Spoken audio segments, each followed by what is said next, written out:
The Mystery of the Blue Train by Agatha Christie. 11th Murder. Catherine wakened the next morning to brilliant sunshine. She went along to breakfast early, but met none of her acquaintances of the day before. When she returned to her compartment, it had just been restored to its daytime appearance by the conductor, a dark man with a drooping moustache and melancholy face. "Madam is fortunate," he said, "the sun shines." It is always a great disappointment to passengers when they arrive on a grey morning. "I should have been disappointed, certainly," said Catherine. The man prepared to depart. "We are rather late, madam," he said. "I will let you know just before we get to Nice." Catherine nodded. She sat by the window, entranced by the sunlit panorama. The palm trees, the deep blue of the sea, the bright yellow mimosa came with all the charm of novelty to the woman who for 14 years had known only the drab winters of England. When they arrived at Cannes, Catherine got out and walked up and down the platform. She was curious about the lady in the mink coat and looked up at the windows of her compartment. The blinds were still drawn down, the only ones to be so on the whole train. Catherine wondered a little, and when she re-entered the train she passed along the corridor and noticed that these two compartments were still shuttered and closed. The lady of the mink coat was clearly no early riser. Presently the conductor came to her and told her that in a few minutes the train would arrive at Nice. Catherine handed him a tip. The man thanked her, but still lingered. There was something odd about him. Catherine, who had at first wondered whether the tip had not been big enough, was now convinced that something far more serious was amiss. His face was of a sickly pallor, he was shaking all over, and looked as if he had been frightened out of his life. He was eyeing her in a curious manner. Presently he said abruptly, "Madam will excuse me, but is she expecting friends to meet her at Nice?" "Probably," said Catherine. "Why?" But the man merely shook his head and murmured something that Catherine could not catch and moved away, not reappearing until the train came to rest at the station, when he started handing her belongings down from the window. Catherine stood for a moment or two on the platform rather at a loss, but a fair young man with an ingenuous face came up to her and said rather hesitatingly, "Miss Grey, is it not?" Catherine said that it was, and the young man beamed upon her seraphically and murmured, "I am Chubby, you know, Lady Tamplin's husband. I expect she mentioned me, but perhaps she forgot. Have you got your billet de baggages? I lost mine when I came out this year, and you would not believe the fuss they made about it. Regular French red tape." Catherine produced it, and was just about to move off beside him when a very gentle and insidious voice murmured in her ear, "A little moment, madam, if you please." Catherine turned to behold an individual who made up for insignificance of stature by a large quantity of gold lace and uniform. The individual explained. There were certain formalities. Madam would perhaps be so kind as to accompany him. The regulations of the police, he threw up his arms. Absurd, doubtless, but there it was. Mr. Chubby Evans listened with a very imperfect comprehension, his French being of a limited order. "So like the French," murmured Mr. Evans. He was one of those staunch patriotic Bretons who, having made a portion of a foreign country their own, strongly resent the original inhabitants of it. Always up to some silly dodge or other. They've never tackled people on the station before, though. This is something quite new. I suppose you'll have to go." Catherine departed with her guide. Somewhat to her surprise, he led her towards a siding where a coach of the departed train had been shunted. He invited her to mount into this, and, preceding her down the corridor, held aside the door of one of the compartments. In it was a pompous-looking official personage, and with him a nondescript being who appeared to be a clerk. The pompous looking personage rose politely, bowed to Catherine, and said, "You will excuse me, madam, but there are certain formalities to be complied with. Madam speaks French, I trust." "Sufficiently, I think, monsieur," replied Catherine in that language. "That is good. Pray be seated, madam. I am M. Cox, the commissary of police." He blew out his chest importantly, and Catherine tried to look sufficiently impressed. "You wish to see my passport?" she inquired. "Here it is." The commissary eyed her keenly and gave a little grunt. "Thank you, madam," he said, taking the passport from her. He cleared his throat. "But what I really desire is a little information." "Information?" The commissary nodded his head slowly. "About a lady who has been a fellow passenger of yours. You lunched with her yesterday." "I am afraid I can't tell you anything about her. We fell into conversation over our meal, but she is a complete stranger to me. I have never seen her before." "And yet," said the commissary sharply, "you returned to her compartment with her after lunch and sat talking for some time?" "Yes," said Catherine, "that is true." The commissary seemed to expect her to say something more. He looked at her encouragingly. "Yes, madam." "Well, monsieur," said Catherine, "you can, perhaps, give me some kind of idea of that conversation?" "I could," said Catherine, "but at the moment I see no reason to do so." In somewhat British fashion, she felt annoyed. This foreign official seemed to her impertinent. "No reason?" cried the commissary. "Oh, yes, madam, I can assure you that there is a reason." "Then perhaps you will give it to me." The commissary rubbed his chin thoughtfully for a minute or two without speaking. "Madam," he said at last, "the reason is very simple. The lady in question was found dead in her compartment this morning." "Dead?" gasped Catherine. "What was it? Heart failure?"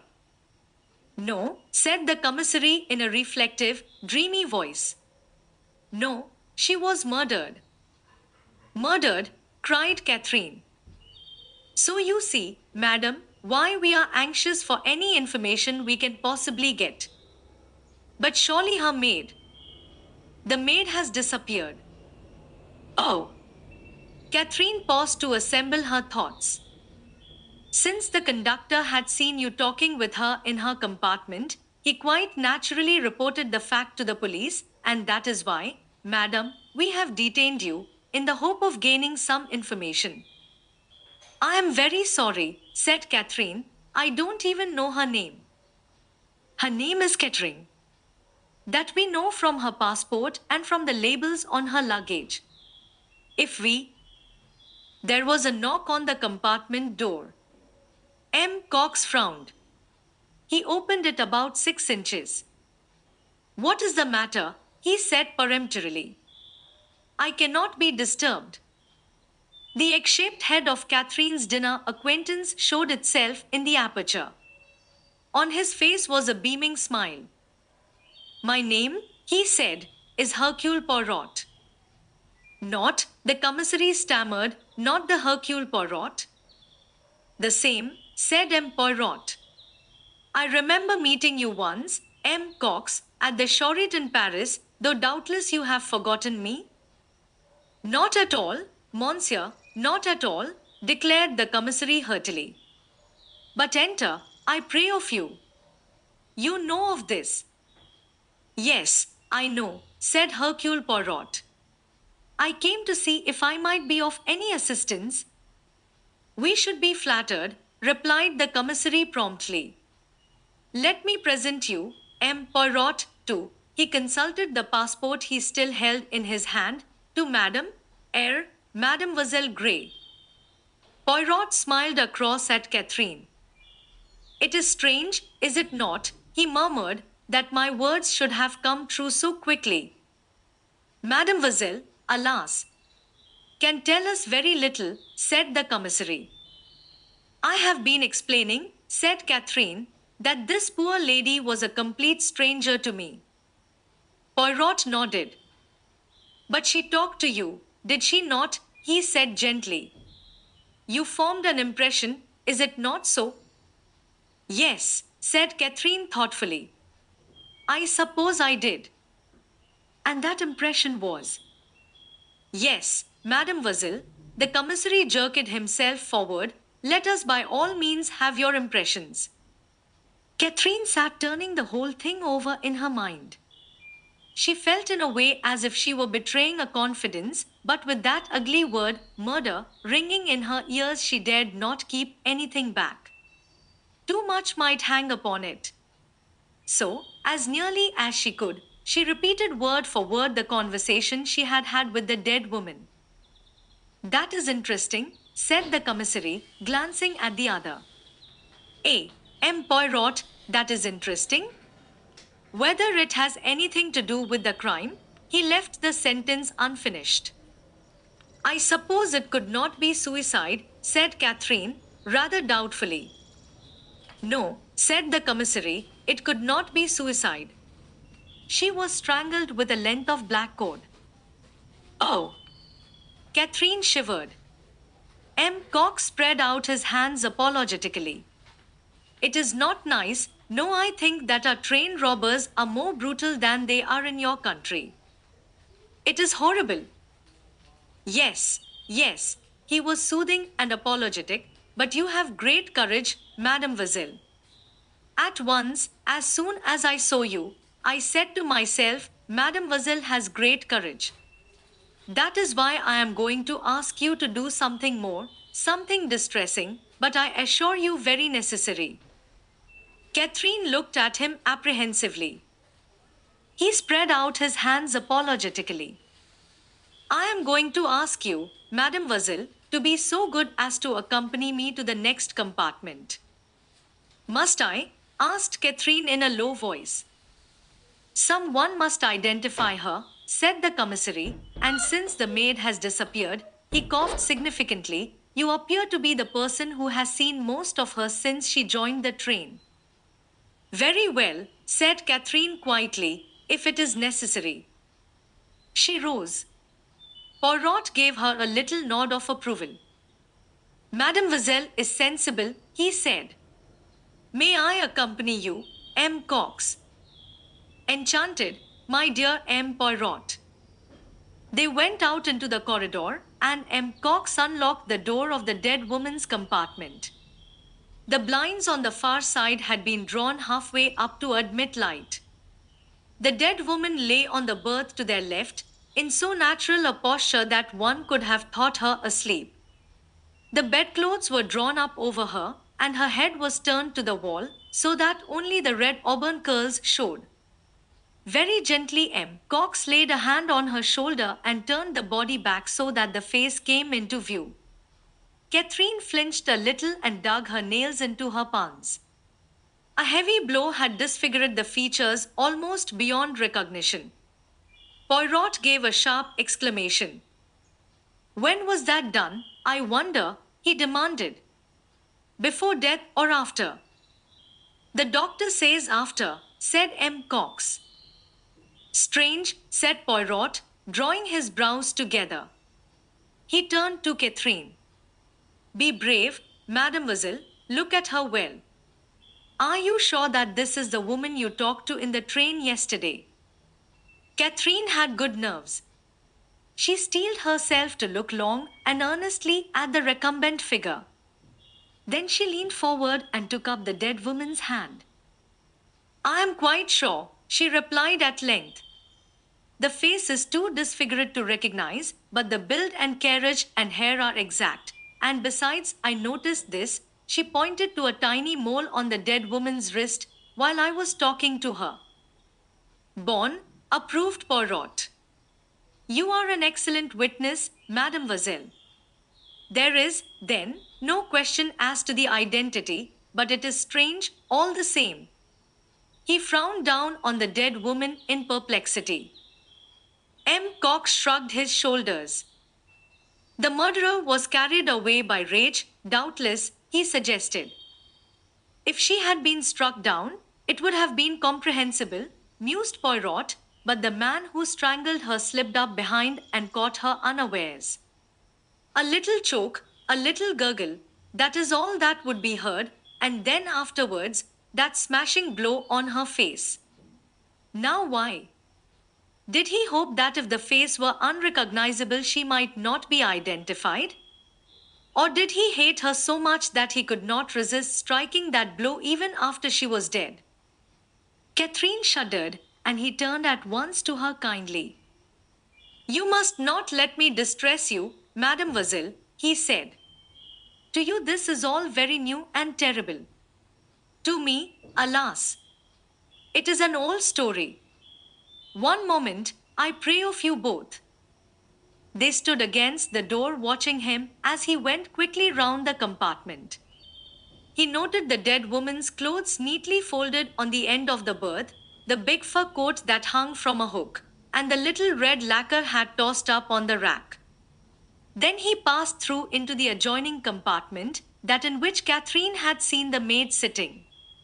Here the berth had not been made up. 3 or 4 rugs were piled loosely on the seat. There was a hat box and a couple of suitcases.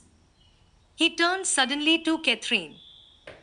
"You were in here yesterday," he said. "Do you see anything changed, anything missing?" Catherine looked carefully round both compartments. "Yes," she said, "there is something missing, a scarlet morocco case. It had the initials R.V.K. on it. It might have been a small dressing case or a big jewel case. When I saw it, the maid was holding it."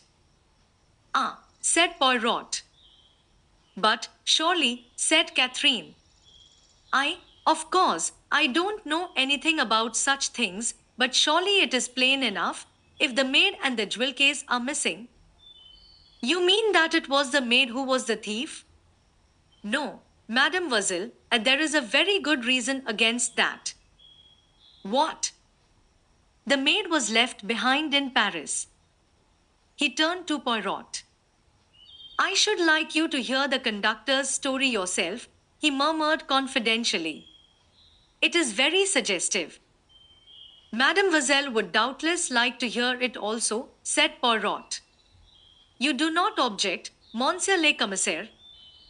"No," said the commissary, who clearly did object very much. "No, certainly, M. Poirot, if you say so." "You have finished here?" "I think so. One little minute." He had been turning over the rugs, and now he took one to the window and looked at it, picking something off it with his fingers. "What is it?" demanded M. Cox sharply. 4 auburn hairs." He bent over the dead woman. "Yes, they are from the head of Madame." "And what of it? Do you attach importance to them?" Poirot let the rug drop back on the seat. "What is important? What is not? One cannot say at this stage. But we must note each little fact carefully." They went back again into the first compartment, and in a minute or two the conductor of the carriage arrived to be questioned. "Your name is Pierre Michel," said the commissary. "Yes, Monsieur le Commissaire." "I should like you to repeat to this gentleman," he indicated Poirot, "the story that you told me as to what happened in Paris." "Very good, Monsieur le Commissaire. It was after we had left the Gare de Lyon. I came along to make the beds, thinking that Madame would be at dinner, but she had a dinner basket in her compartment. She said to me that she had been obliged to leave her maid behind in Paris, so that I need make up only one berth. She took her dinner basket into the adjoining compartment and sat there while I made up the bed. Then she told me that she did not wish to be wakened early in the morning, that she liked to sleep on. I told her I quite understood, and she wished me good night." You yourself did not go into the adjoining compartment? No, monsieur. Then you did not happen to notice if a scarlet morocco case was amongst the luggage there? No, monsieur, I did not. Would it have been possible for a man to have been concealed in the adjoining compartment? The conductor reflected. The door was half open, he said. If a man had stood behind that door, I should not have been able to see him, but he would, of course, have been perfectly visible to Madame when she went in there. Quite so, said Poirot. Is there anything more you have to tell us? I think that is all, monsieur. I can remember nothing else. And now this morning, prompted Poirot. As Madame had ordered, I did not disturb her. It was not until just before Cannes that I ventured to knock at the door. Getting no reply, I opened it. The lady appeared to be in her bed asleep. I took her by the shoulder to rouse her, and then... And then you saw what had happened, volunteered Poirot. Très bien. I think I know all I want to know. I hope, Monsieur le Commissaire, it is not that I have been guilty of any negligence, said the man piteously. Such an affair to happen on the blue train. It is horrible. Console yourself, said the commissary. Everything will be done to keep the affair as quiet as possible, if only in the interests of justice. I cannot think you have been guilty of any negligence. And Monsieur le Commissaire will report as much to the company. But certainly, said M. Cox impatiently. That will do now. The conductor withdrew. According to the medical evidence, said the commissary, the lady was probably dead before the train reached Lyons. Who then was the murderer? From Mademoiselle's story, it seems clear that somewhere on her journey she was to meet this man of whom she spoke. Her action in getting rid of the maid seems significant. Did the man join the train at Paris, and did she conceal him in the adjoining compartment? If so, they may have quarreled, and he may have killed her in a fit of rage. That is one possibility. The other, and the more likely to my mind, is that her assailant was a train robber traveling on the train, that he stole along the corridor unseen by the conductor, killed her, and went off with the red morocco case, which doubtless contained jewels of some value. In all probability he left the train at Lyons, and we have already telegraphed to the station there for full particulars of any one seen leaving the train. Or he might have come on to Nice, suggested Poirot. He might, agreed the commissary, but that would be a very bold course. Poirot let a minute or two go by before speaking, and then he said, In the latter case you think the man was an ordinary train robber. The commissary shrugged his shoulders. It depends. We must get hold of the maid. It is possible that she has the red morocco case with her. If so, then the man of whom she spoke to Mademoiselle may be concerned in the case, and the affair is a crime of passion. I myself think the solution of a train robber is the more probable. These bandits have become very bold of late. Poirot looked suddenly across to Catherine. And you, Mademoiselle, he said, you heard and saw nothing during the night. Nothing, said Catherine. Poirot turned to the commissary. We need detain Mademoiselle no longer, I think, he suggested. The latter nodded. She will leave us her address, he said. Catherine gave him the name of Lady Tamplin's villa. Poirot made her a little bow. You permit that I see you again, Mademoiselle, he said. Or have you so many friends that your time will be all taken up? On the contrary, said Catherine, I shall have plenty of leisure, and I shall be very pleased to see you again. Excellent, said Poirot, and gave her a little friendly nod. This shall be a Roman policia, a news. We will investigate this affair together. 12 at the Villa Margaret. Then you were really in the thick of it all, said Lady Tamplin enviously. My dear, how thrilling. She opened her china blue eyes very wide and gave a little sigh. A real murder, said Mr. Evans gloatingly. Of course, Chubby had no idea of anything of the kind, went on Lady Tamplin. He simply could not imagine why the police wanted you. My dear, what an opportunity. I think, yes, I certainly think something might be made out of this. A calculating look rather marred the ingenuousness of the blue eyes. Catherine felt slightly uncomfortable.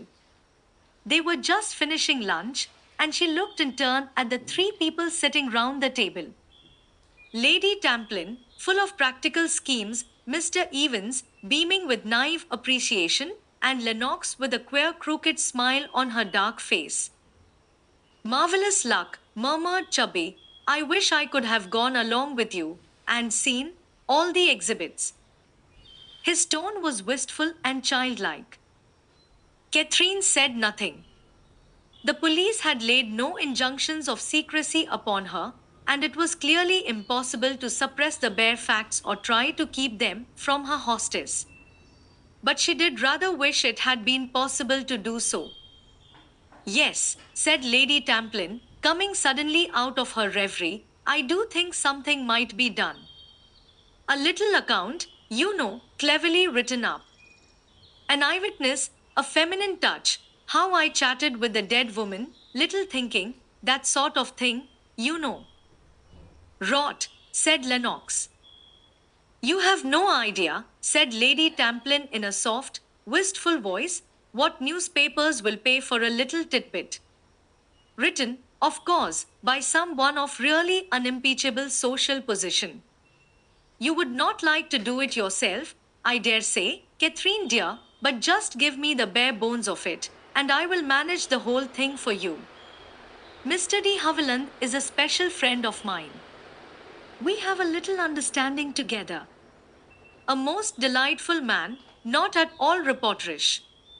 How does the idea strike you, Catherine? I would much prefer to do nothing of the kind, said Catherine bluntly. Lady Tamplin was rather disconcerted at this uncompromising refusal.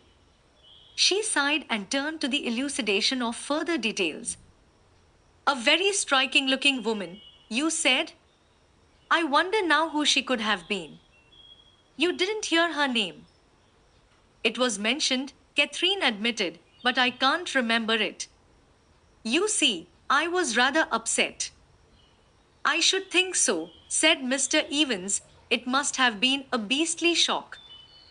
It is to be doubted whether, even if Catherine had remembered the name, she would have admitted the fact.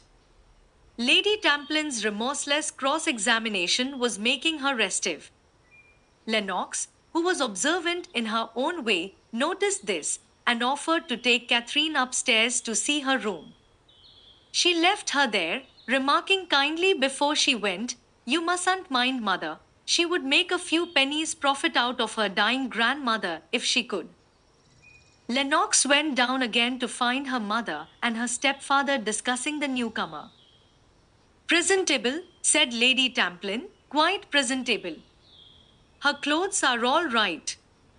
That grey thing is the same model that Gladys Cooper wore in palm trees in Egypt.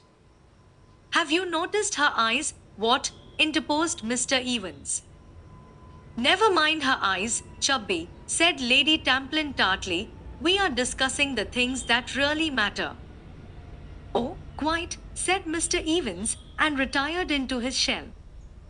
She doesn't seem to me very malleable, said Lady Tamplin, rather hesitating to choose the right word. She has all the instincts of a lady, as they say in books, said Lennox, with a grin. Narrow-minded, murmured Lady Tamplin. Inevitable under the circumstances, I suppose. I expect you will do your best to broaden her, said Lennox, with a grin, but you will have your work cut out. Just now, you noticed, She stuck down her 4 feet and laid back her ears and refused to budge. Anyway, said Lady Tamplin hopefully, she doesn't look to me at all mean. Some people, when they come into money, seem to attach undue importance to it. Oh, you'll easily touch her for what you want, said Lennox, and, after all, that is all that matters, isn't it? That is what she is here for. She is my own cousin, said Lady Tamplin, with dignity. Cousin, eh? Said Mr. Evans, waking up again. I suppose I call her Catherine, don't I? It is of no importance at all what you call her, Chubby, said Lady Tamplin. Good, said Mr. Evans, then I will. Do you suppose she plays tennis? He added hopefully. Of course not, said Lady Tamplin. She has been a companion, I tell you. Companions don't play tennis or golf. They might possibly play golf cricket, but I have always understood that they wind wool and wash dogs most of the day. Oh God, said Mr. Evans, do they really?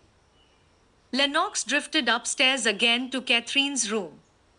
Can I help you? She asked rather perfunctorily. On Catherine's disclaimer, Lennox sat on the edge of the bed and stared thoughtfully at her guest. Why did you come? She said at last. To us, I mean.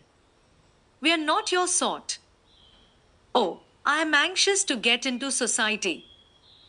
Don't be an ass, said Lennox promptly, detecting the flicker of a smile. You know what I mean well enough. You are not a bit what I thought you would be. I say, you have got some decent clothes. She sighed. Clothes are no good to me. I was born awkward. It's a pity, because I love them. I love them too, said Catherine, but it has not been much use my loving them up to now. Do you think this is nice? She and Lennox discussed several models with artistic fervor. I like you, said Lennox suddenly. I came up to warn you not to be taken in by mother, but I think now that there is no need to do that. You are frightfully sincere and upright and all those queer things, but you are not a fool. Oh hell! What is it now? Lady Tamplin's voice was calling plaintively from the hall. Lennox, Durrock has just rung up. He wants to come to dinner tonight. Will it be all right? I mean, we haven't got anything awkward, like quails, have we? Lennox reassured her and came back into Catherine's room. Her face looked brighter and less sullen. I'm glad old Durrock is coming, she said. You like him. Who is Durrock? He is Lord Leconbury's son, married a rich American woman. Women are simply potty about him. Why? Oh, the usual reason, very good looking and a regular bad lot. Everyone goes off their head about him. Do you?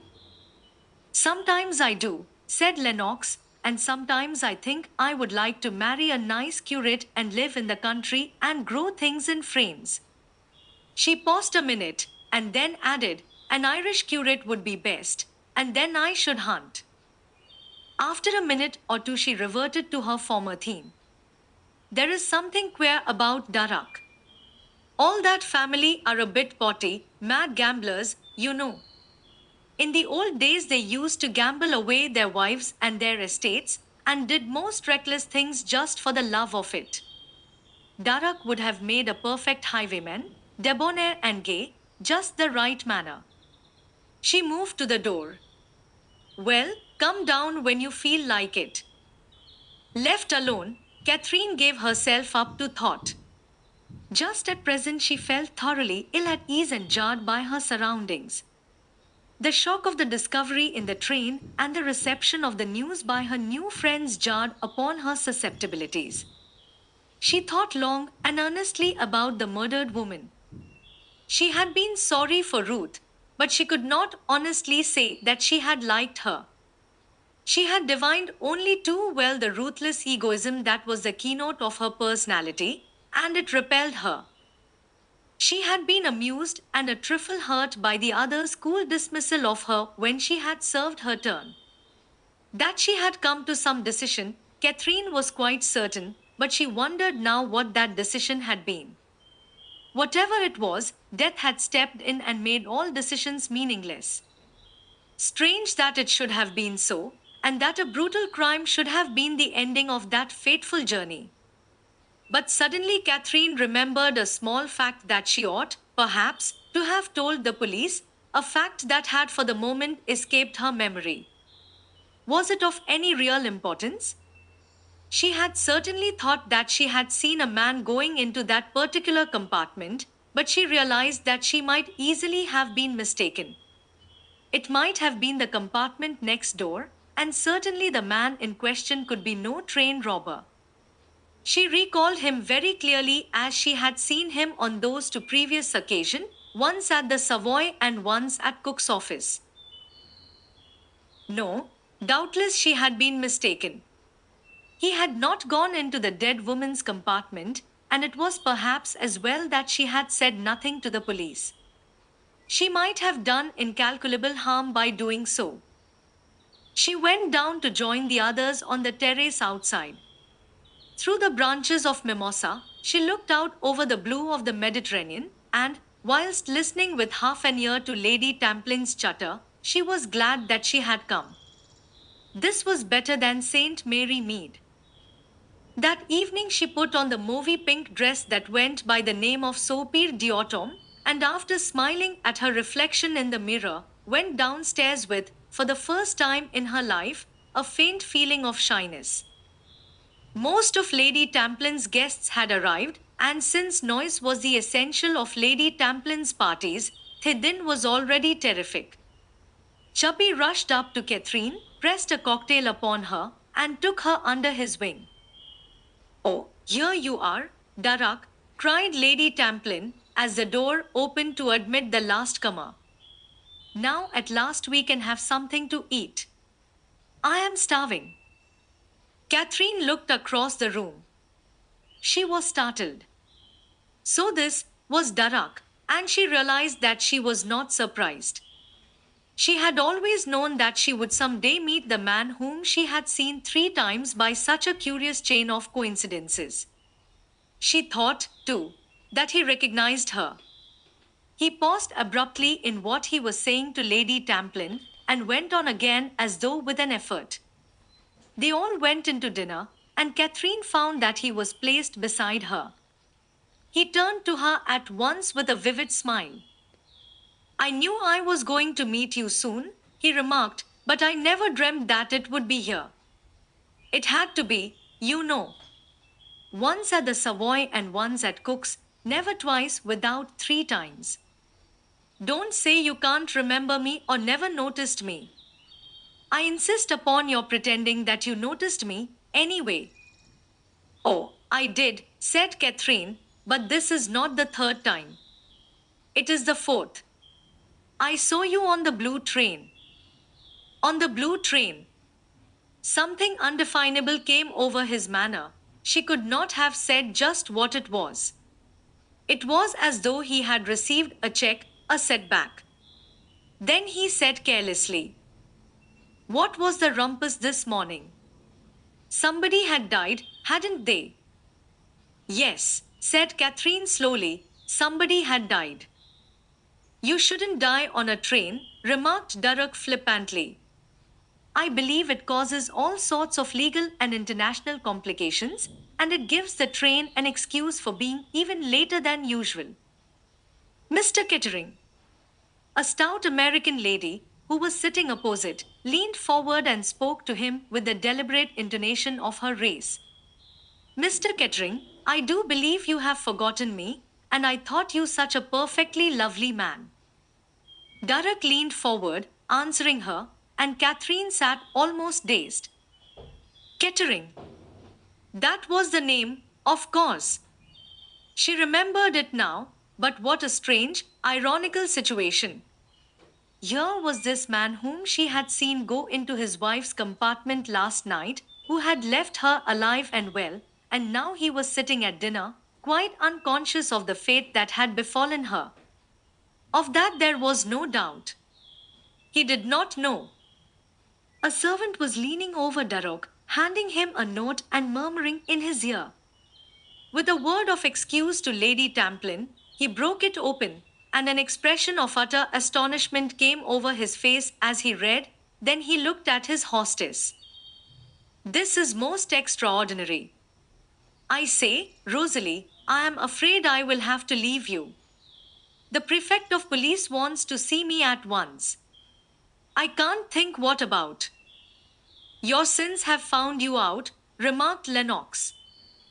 They must have, said Darroch, probably some idiotic nonsense, but I suppose I shall have to push off to the prefecture. How dare the old boy rout me out from dinner? It ought to be something deadly serious to justify that, and he laughed as he pushed back his chair and rose to leave the room. 13. Van Alden gets a telegram. On the afternoon of the 15th of February, a thick yellow fog had settled down on London. Rufus Van Alden was in his suite at the Savoy and was making the most of the atmospheric conditions by working double time. Knighton was overjoyed. He had found it difficult of late to get his employer to concentrate on the matters in hand. When he had ventured to urge certain courses, Van Alden had put him off with a curt word.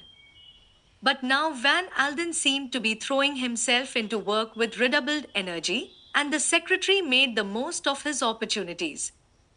Always tactful, he plied the spur so unobtrusively that Van Alden never suspected it. Yet in the middle of this absorption in business matters, one little fact lay at the back of Van Alden's mind. A chance remark of Knighton's, uttered by the secretary in all unconsciousness, had given rise to it. It now festered unseen, gradually reaching further and further forward into Van Alden's consciousness, until at last, in spite of himself, he had to yield to its insistence. He listened to what Knighton was saying with his usual air of keen attention, but in reality not one word of it penetrated his mind. He nodded automatically, however, and the secretary turned to some other papers. As he was sorting them out, his employer spoke. Do you mind telling me that over again, Knighton? For a moment Knighton was at a loss. You mean about this, sir? He held up a closely written company report. No, said Van Alden, what you told me about seeing Ruth's maid in Paris last night. I can't make it out. You must have been mistaken. I can't have been mistaken, sir. I actually spoke to her. Well, tell me the whole thing again. Knighton complied. I had fixed up the deal with Barthemers, he explained, and had gone back to the Ritz to pick up my traps preparatory to having dinner and catching the 9 o'clock train from the Gare du Nord.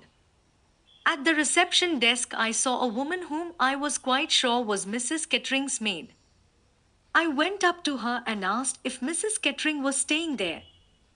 Yes, said Van Alden. Of course. Naturally. And she told you that Ruth had gone on to the Riviera and had sent her to the Ritz to await further orders there. Exactly that, sir.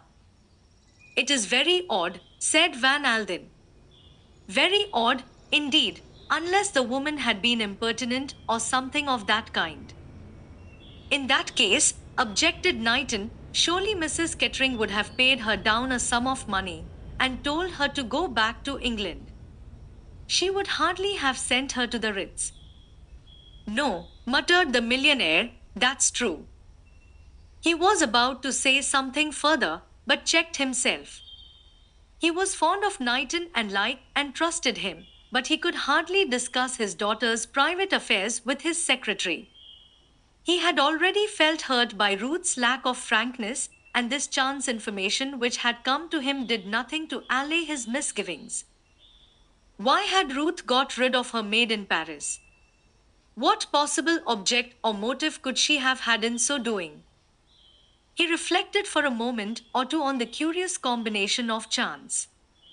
How should it have occurred to Ruth, except as the wildest coincidence, that the first person that the maid should run across in Paris should be her father's secretary? Ah, but that was the way things happened. That was the way things got found out. He winced at the last phrase, it had arisen with complete naturalness to his mind. Was there then something to be found out? He hated to put this question to himself, he had no doubt of the answer. The answer was, he was sure of it, Armand de la Roche. It was bitter to Van Alden that a daughter of his should be gulled by such a man, yet he was forced to admit that she was in good company, that other well-bred and intelligent women had succumbed just as easily to the Count's fascination. Men saw through him, women did not. He sought now for a phrase that would allay any suspicion that his secretary might have felt. Ruth is always changing her mind about things at a moment's notice, he remarked, and then he added in a would-be careless tone, the maid didn't give any reason for this change of plan? Knighton was careful to make his voice as natural as possible as he replied. She said, sir, that Mrs. Kettering had met a friend unexpectedly. Is that so? The secretary's practiced ears caught the note of strain underlying the seemingly casual tone. Oh, I see. Man or woman? I think she said a man, sir. Van Alden nodded. His worst fears were being realized.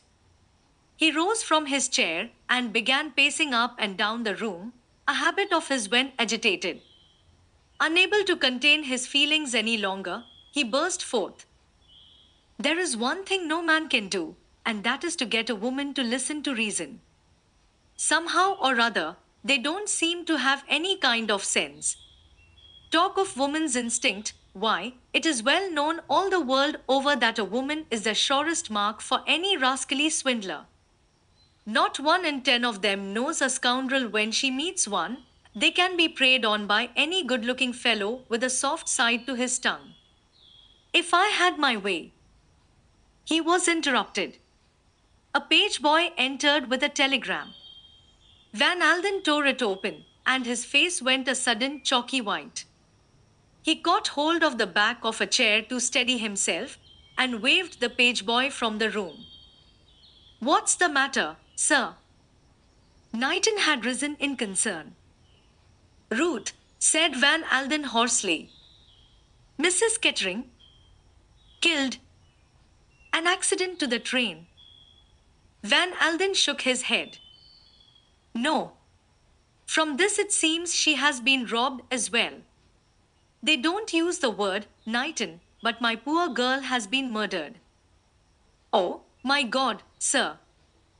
Van Alden tapped the telegram with his forefinger. This is from the police at Nice. I must go out there by the first train. Knighton was efficient as ever. He glanced at the clock. 5 o'clock from Victoria, sir. That's right. You will come with me, Knighton. Tell my man, Archer, and pack your own things. See to everything here. I want to go round to Curzon Street. The telephone rang sharply, and the secretary lifted the receiver. Yes, who is it? Then to Van Alden. Mr. Goby, sir. Goby? I can't see him now. No, wait, we have plenty of time. Tell them to send him up. Van Alden was a strong man. Already he had recovered that iron calm of his. Few people would have noticed anything amiss in his greeting to Mr. Goby. I am pressed for time, Goby. Got anything important to tell me? Mr. Goby coughed. The movements of Mr. Kettering, sir. You wished them reported to you. Yes, well? Mr. Kettering, sir, left London for the Riviera yesterday morning. What? Something in his voice must have startled Mr. Goby.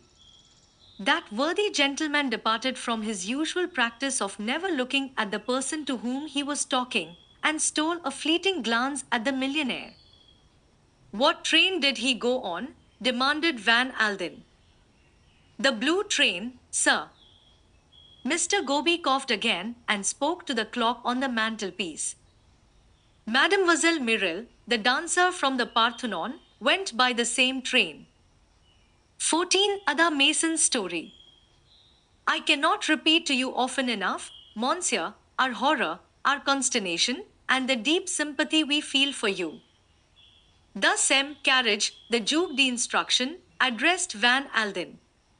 M. Cox, the commissary, made sympathetic noises in his throat. Van Alden brushed away horror, consternation, and sympathy with an abrupt gesture. The scene was the examining magistrate's room at Nice. Besides M. Carriage, the commissary, and Van Alden, there was a further person in the room. It was that person who now spoke. M. Van Alden, he said, desires action, swift action. Ah, cried the commissary, I have not yet presented you. M. Van Alden, this is M. Hercule Poirot, you have doubtless heard of him. Although he has retired from his profession for some years now, his name is still a household word as one of the greatest living detectives. Pleased to meet you, M. Poirot, said Van Alden, falling back mechanically on a formula that he had discarded some years ago. You have retired from your profession? That is so, monsieur. Now I enjoy the world. The little man made a grandiloquent gesture. M. Poirot happened to be traveling on the blue train, explained the commissary, and he has been so kind as to assist us out of his vast experience. The millionaire looked at Poirot keenly. Then he said unexpectedly, I am a very rich man, M. Poirot. It is usually said that a rich man labors under the belief that he can buy everything and everyone. That is not true. I am a big man in my way, and one big man can ask a favor from another big man. Poirot nodded a quick appreciation. That is very well said, M. Van Alden. I place myself entirely at your service. Thank you, said Van Alden. I can only say call upon me at any time, and you will not find me ungrateful. And now, gentlemen, to business. I propose, said M. Carriage, to interrogate the maid, Ada Mason. You have her here, I understand? Yes, said Van Alden. We picked her up in Paris in passing through. She was very upset to hear of her mistress's death, but she tells her story coherently enough. We will have her in, then, said M. Carriage. He rang the bell on his desk, and in a few minutes Ada Mason entered the room. She was very neatly dressed in black, and the tip of her nose was red. She had exchanged her grey travelling gloves for a pair of black suede ones. She cast a look round the examining magistrate's office in some trepidation, and seemed relieved at the presence of her mistress's father. The examining magistrate prided himself on his geniality of manner, and did his best to put her at her ease. He was helped in this by Poirot, who acted as interpreter, and whose friendly manner was reassuring to the Englishwoman. Your name is Ada Mason, is that right? Ada Beatrice I was christened, sir, said Mason primly. Just so. And we can understand, Mason, that this has all been very distressing. Oh, indeed it has, sir. I have been with many ladies and always given satisfaction, I hope, and I never dreamt of anything of this kind happening in any situation where I was. No, no, said M. Carriage. Naturally, I have read of such things, of course, in the Sunday papers. And then I always have understood that those foreign trains, she suddenly checked her flow, remembering that the gentlemen who were speaking to her were of the same nationality as the trains. Now let us talk this affair over, said M. Carriage. There was, I understand, no question of your staying in Paris when you started from London. Oh no, sir. We were to go straight through to Nice. Have you ever been abroad with your mistress before? No, sir. I had only been with her 2 months, you see. Did she seem quite as usual when starting on this journey? She was worried like and a bit upset, and she was rather irritable and difficult to please. M. Carriage nodded. Now then, Mason, what was the first you heard of your stopping in Paris? It was at the place they call the Gare de Lyon, sir. My mistress was thinking of getting out and walking up and down the platform. She was just going out into the corridor when she gave a sudden exclamation and came back into her compartment with a gentleman. She shut the door between her carriage and mine so that I didn't see or hear anything till she suddenly opened it again and told me that she had changed her plans. She gave me some money and told me to get out and go to the Ritz. They knew her well there, she said, and would give me a room. I was to wait there until I heard from her. She would wire me what she wanted me to do. I had just time to get my things together and jump out of the train before it started off. It was a rush. While Mrs. Kettering was telling you this, where was the gentleman? He was standing in the other compartment, sir, looking out of the window. Can you describe him to us? Well, you see, sir, I hardly saw him. He had his back to me most of the time. He was a tall gentleman and dark, that's all I can say. He was dressed very like any other gentleman in a dark blue overcoat and a grey hat.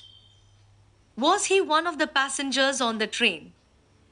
I don't think so, sir. I took it that he had come to the station to see Mrs. Kettering in passing through. Of course, he might have been one of the passengers. I never thought of that. Mason seemed a little flurried by the suggestion. Oh. M. Carriage passed lightly to another subject.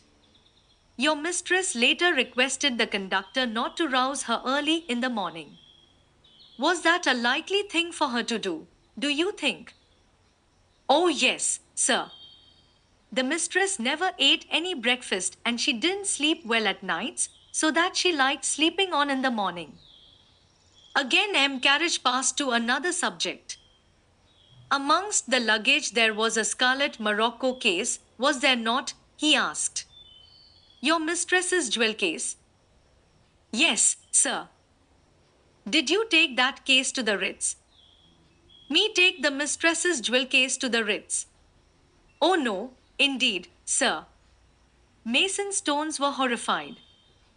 You left it behind you in the carriage? Yes, sir. Had your mistress many jewels with her, do you know? A fair amount, sir, made me a bit uneasy sometimes, I can tell you, with those nasty tales you hear of being robbed in foreign countries. They were insured, I know, but all the same it seemed a frightful risk. Why, the rubies alone, the mistress told me, were worth several £100,000. The rubies. What rubies? Barked Van Alden suddenly. Mason turned to him. I think it was you who gave them to her, sir, not very long ago. My God, cried Van Alden. You don't say she had those rubies with her? I told her to leave them at the bank. Mason gave once more the discreet cough which was apparently part of her stock in trade as a lady's maid. This time it expressed a good deal. It expressed far more clearly than words could have done that Mason's mistress had been a lady who took her own way. Ruth must have been mad, muttered Van Alden. What on earth could have possessed her? M. Carriage in turn gave vent to a cough, again a cough of significance. It riveted Van Alden's attention on him. For the moment, said M. Carriage, addressing Mason, I think that is all. If you will go into the next room, Mademoiselle, they will read over to you the questions and answers, and you will sign accordingly. Messon went out escorted by the clerk, and Van Alden said immediately to the magistrate, "Well?" Carriage opened a drawer in his desk, took out a letter, and handed it across to Van Alden. This was found in Madame's handbag. Chere Ami, the letter ran, "I will obey you, I will be prudent, discreet, all those things that a lover most hates." Paris would perhaps have been unwise, but the Isles d'Or are far away from the world, and you may be assured that nothing will leak out. It is like you and your divine sympathy to be so interested in the work on famous jewels that I am writing. It will, indeed, be an extraordinary privilege to actually see and handle these historic rubies. I am devoting a special passage to Heart of Fire. My wonderful one. Soon I will make up to you for all those sad years of separation and emptiness. Your ever adoring Armand. 15. The Comte de la Roche.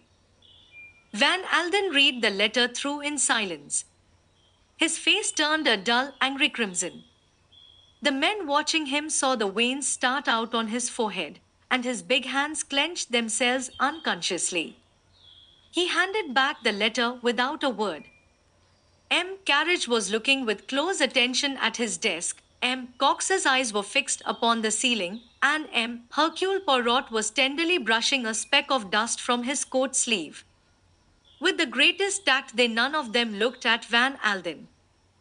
It was Carriage, mindful of his status and his duties, who tackled the unpleasant subject. "Perhaps, monsieur," he murmured, "you are aware by whom, this letter was written?" "Yes, I know," said Van Alden heavily. "Ah?" said the magistrate inquiringly. "A scoundrel who calls himself the Comte de la Roche." There was a pause. Then Poirot leaned forward, straightened a ruler on the judge's desk, and addressed the millionaire directly. "Van Alden, we are all sensible, deeply sensible, of the pain it must give you to speak of these matters, but believe me, monsieur, it is not the time for concealments. If justice is to be done, we must know everything. If you will reflect a little minute, you will realize the truth of that clearly for yourself." Van Alden was silent for a moment or two, then almost reluctantly he nodded his head in agreement. "You are quite right, Poirot," he said. "Painful as it is, I have no right to keep anything back." The commissary gave a sigh of relief, and the examining magistrate leaned back in his chair and adjusted a pince-nez on his long thin nose. "Perhaps you will tell us in your own words, Van Alden," he said, "all that you know of this gentleman. It began 11 or 12 years ago, in Paris. My daughter was a young girl then, full of foolish, romantic notions, like all young girls are. Unknown to me, she made the acquaintance of this Comte de la Roche. You have heard of him, perhaps?" The commissary and Poirot nodded in assent. "He calls himself the Comte de la Roche," continued Van Alden, "but I doubt if he has any right to the title." "You would not have found his name in the Almanach de Gotha," agreed the commissary. "I discovered as much," said Van Alden. The man was a good-looking, plausible scoundrel with a fatal fascination for women. Ruth was infatuated with him, but I soon put a stop to the whole affair. The man was no better than a common swindler." "You are quite right," said the commissary. "The Comte de la Roche is well known to us. If it were possible, we should have laid him by the heels before now, but ma foi. It is not easy. The fellow is cunning, his affairs are always conducted with ladies of high social position. If he obtains money from them under false pretenses or as the fruit of blackmail, naturally they will not prosecute. To look foolish in the eyes of the world, oh no, that would never do, and he has an extraordinary power over women. That is so, said the millionaire heavily. Well, as I told you, I broke the affair up pretty sharply. I told Ruth exactly what he was, and she had, perforce, to believe me. About a year afterwards, she met her present husband and married him. As far as I knew, that was the end of the matter, but only a week ago, I discovered, to my amazement, that my daughter had resumed her acquaintance with the Comte de la Roche. She had been meeting him frequently in London and Paris. I remonstrated with her on her imprudence, for I may tell you, gentlemen, that, on my insistence, she was preparing to bring a suit for divorce against her husband. That is interesting, murmured Poirot softly, his eyes on the ceiling. Van Alden looked at him sharply, and then went on. I pointed out to her the folly of continuing to see the Comte under the circumstances. I thought she agreed with me. The examining magistrate coughed delicately. But according to this letter, he began, and then stopped. Van Alden's jaw set itself squarely. I know. It's no good mincing matters. However unpleasant, we have got to face facts. It seems clear that Ruth had arranged to go to Paris and meet de la Roche there. After my warnings to her, however, she must have written to the Count suggesting a change of rendezvous. The Isles d'Or, said the commissary thoughtfully, are situated just opposite Hyères, a remote and idyllic spot. Van Alden nodded. My God! How could Ruth be such a fool? He exclaimed bitterly. All this talk about writing a book on jewels. Why, he must have been after the rubies from the first. There are some very famous rubies, said Poirot, originally part of the crown jewels of Russia. They are unique in character, and their value is almost fabulous. There has been a rumor that they have lately passed into the possession of an American. Are we right in concluding, Monsieur, that you were the purchaser? Yes, said Van Alden. They came into my possession in Paris about 10 days ago. Pardon me, Monsieur, but you have been negotiating for their purchase for some time? A little over 2 months. Why? These things become known, said Poirot. There is always a pretty formidable crowd on the track of jewels such as these. A spasm distorted the other's face. I remember, he said brokenly, a joke I made to Ruth when I gave them to her. I told her not to take them to the Riviera with her, as I could not afford to have her robbed and murdered for the sake of the jewels. My God! The things one says, never dreaming or knowing they will come true. There was a sympathetic silence, and then Poirot spoke in a detached manner. Let us arrange our facts with order and precision. According to our present theory, this is how they run. The Comte de la Roche knows of your purchase of these jewels. By an easy stratagem, he induces Madame Kettering to bring the stones with her. He, then, is the man Messon saw in the train at Paris. The other three nodded in agreement. Madame is surprised to see him, but she deals with the situation promptly. Messon is got out of the way, a dinner basket is ordered. We know from the conductor that he made up the berth for the first compartment, but he did not go into the second compartment, and that a man could quite well have been concealed from him. So far the Comte could have been hidden to a marvel. No one knows of his presence on the train except Madame. He has been careful that the maid did not see his face. All that she could say is that he was tall and dark. It is almost conveniently vague. They are alone, and the train rushes through the night. There would be no outcry, no struggle, for the man is, so she thinks, her lover. He turned gently to Van Alden. Death, Monsieur, must have been almost instantaneous. We will pass over that quickly. The Comte takes the jewel case which lies ready to his hand. Shortly afterwards the train draws into Lyons. Carriage nodded his approval. Precisely. The conductor without dissents. It would be easy for our man to leave the train unseen. It would be easy to catch a train back to Paris or anywhere he pleases. And the crime would be put down as an ordinary train robbery. But for the letter found in Madame's bag, the Comte would not have been mentioned. It was an oversight on his part not to search that bag, declared the commissary. Without doubt, he thought she had destroyed that letter. It was, pardon me, monsieur, it was an indiscretion of the first water to keep it. And yet, murmured Poirot, it was an indiscretion the Comte might have foreseen. You mean? I mean we are all agreed on one point, and that is that the Comte de la Roche knows one subject a fond, women. How was it that, knowing women as he does, he did not foresee that Madame would have kept that letter? Yes, yes, said the examining magistrate doubtfully, there is something in what you say. But at such times, you understand, a man is not master of himself. He does not reason calmly. Mordieu, he added, with feeling, if our criminals kept their heads and acted with intelligence, how should we capture them? Poirot smiled to himself. It seems to me a clear case, said the other, but a difficult one to prove.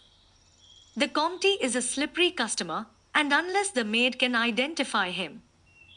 Which is most unlikely, said Poirot. True, true. The examining magistrate rubbed his chin. It is going to be difficult. If he did indeed commit the crime, began Poirot. Cox interrupted. If, you say if.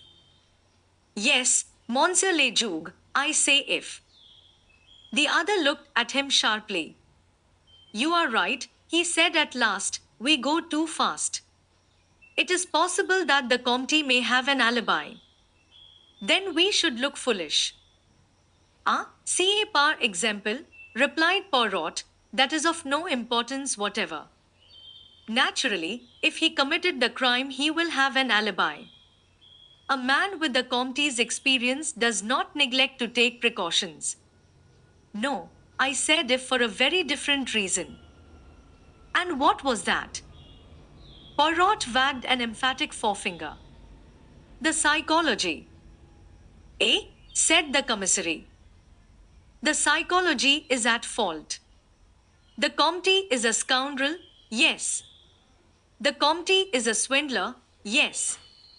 The Comte preys upon women, yes. He proposes to steal Madame's jewels, again yes. Is he the kind of man to commit murder? I say no. A man of the type of the Comte is always a coward, he takes no risks. He plays the safe, the mean, what the English call the low-down game, but murder, 100 times no. He shook his head in a dissatisfied manner. The examining magistrate, however, did not seem disposed to agree with him. The day always comes when such gentry lose their heads and go too far, he observed sagely. Doubtless that is the case here. Without wishing to disagree with you, Poirot. It was only an opinion, Poirot hastened to explain. The case is, of course, in your hands, and you will do what seems fit to you. I am satisfied in my own mind that the Comte de la Roche is the man we need to get hold of, said Carriage. You agree with me, Monsieur le Commissaire? Perfectly. And you, Van Alden? Yes, said the millionaire. Yes, the man is a thorough-paced villain, no doubt about it. It will be difficult to lay hands on him, I am afraid, said the magistrate, but we will do our best. Telegraphed instructions shall go out at once. Permit me to assist you, said Poirot. There need be no difficulty. A. The others stared at him. The little man smiled beamingly back at them. It is my business to know things, he explained. The Comte is a man of intelligence. He is at present at a villa he has leased, the Villa Marina at Antibes.